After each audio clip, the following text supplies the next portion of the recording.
જય શ્રી કૃષ્ણ, રાધે રાધે. વિષ્ણુ, આજે આપણે છે ને સિંગના લાડુ સિદ્ધ કરવાનું છે. તો જેના માટે શું કર્યું, એ અડધો કપ સિંગદાણા લીધા છે. તો સિંગદાણાને સરખી રીતે શેકી લેવાના છે. સરખું શેકવાનું એટલે ખાલી ગરમ થાય એટલું નહીં, એનો રંગ બદલાય ને એવી રીતે આપણે શેકવાનું છે. શેકાતા શેકાતા જેના ફોતરા નીકળવા માંડે. ધીમા ગેસે આપણે શેકશું ને તો એવું સુંદર થઈ જશે. એનો રંગ, સિંગદાણાનો રંગ આખો બદલાશે. આ જો અહીંયા.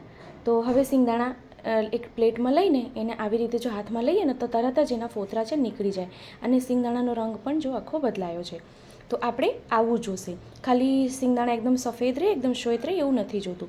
તો સિંગદાણાના બધા ફોતરા કાઢી લઈએ ને આ જો બધા સિંગદાણાના ફોતરા કાઢી લીધા છે ને હવે આપણે મિક્સર જારમાં લઈને એને પીસી લઈએ, એનો ભૂકો કરી લેવાનો છે.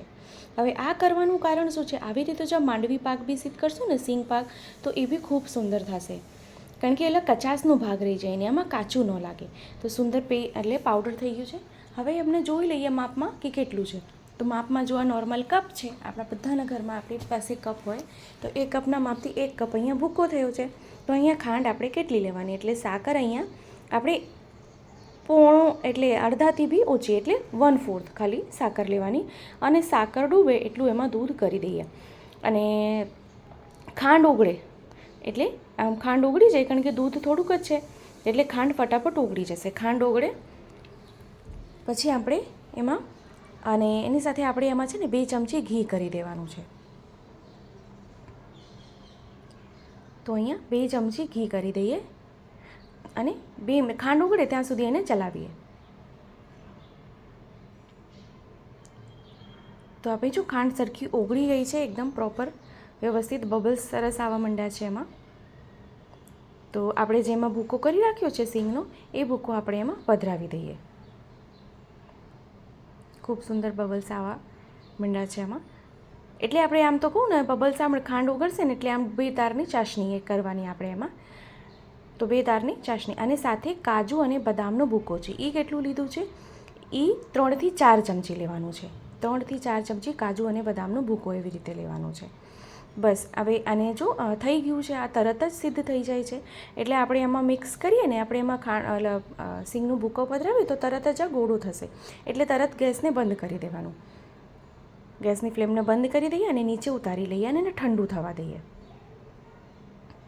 આમાં છે ને ખૂબ ઇન્સ્ટન્ટ સામગ્રી છે, વાર નથી લાગતી. બસ ધ્યાન રાખો, સિંગદાણાને સરખી રીતે શેકી લેવાના છે. ખાલી કાચા પાકા શેકવાના, આરામોરા નહીં શેકવાના. તો મિશ્રણ ઠંડુ થાય એટલે આપણે એને પ્લેટમાં કાઢી લઈએ.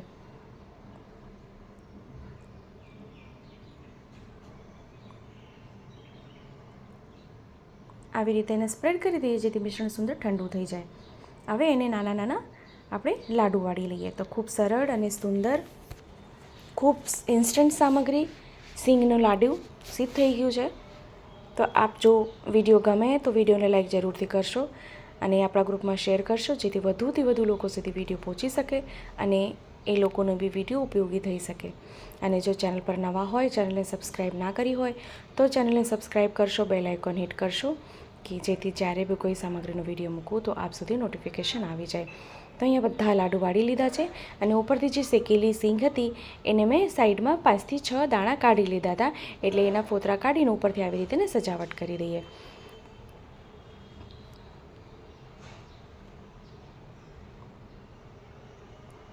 તો આપને જો કંઈ પૂછવું હોય તો આપણને કમેન્ટ બોક્સમાં કમેન્ટ કરીને પૂછી શકો છો. તો જો વિડીયો ગમે હોય તો કમેન્ટ ચોક્કસથી કરશો. અને હા, આપ બી આ સામગ્રી સિદ્ધ કરશો, શ્રી પ્રભુને ધરાવશો અને જણાવશો કે આ રીત આપને કેવી લાગી છે. તો હવે આપણે એને પાત્રમાં સાજી લઈએ.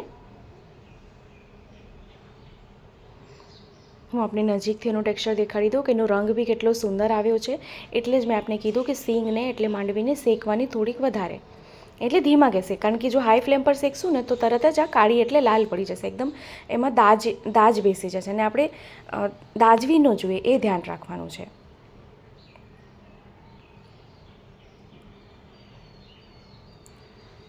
તો ખૂબ સરસ સરસ અને એકદમ ઇન્સ્ટન્ટ સામગ્રી સિંગના લાડુ સિદ્ધ થઈ ગયા છે. તો આપણે ફરીથી મળશું આવી રીતે જ નવા વિડીયો, નવી સામગ્રી સાથે. ત્યાં સુધી આપ સૌને મારા જય શ્રી કૃષ્ણ.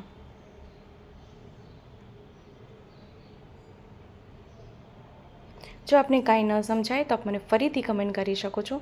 હું ફરીથી આપને કમેન્ટનો રિપ્લાય ચોક્કસથી આપીશ. એનો રંગ આપજો કેટલો સુંદર આવ્યો છે.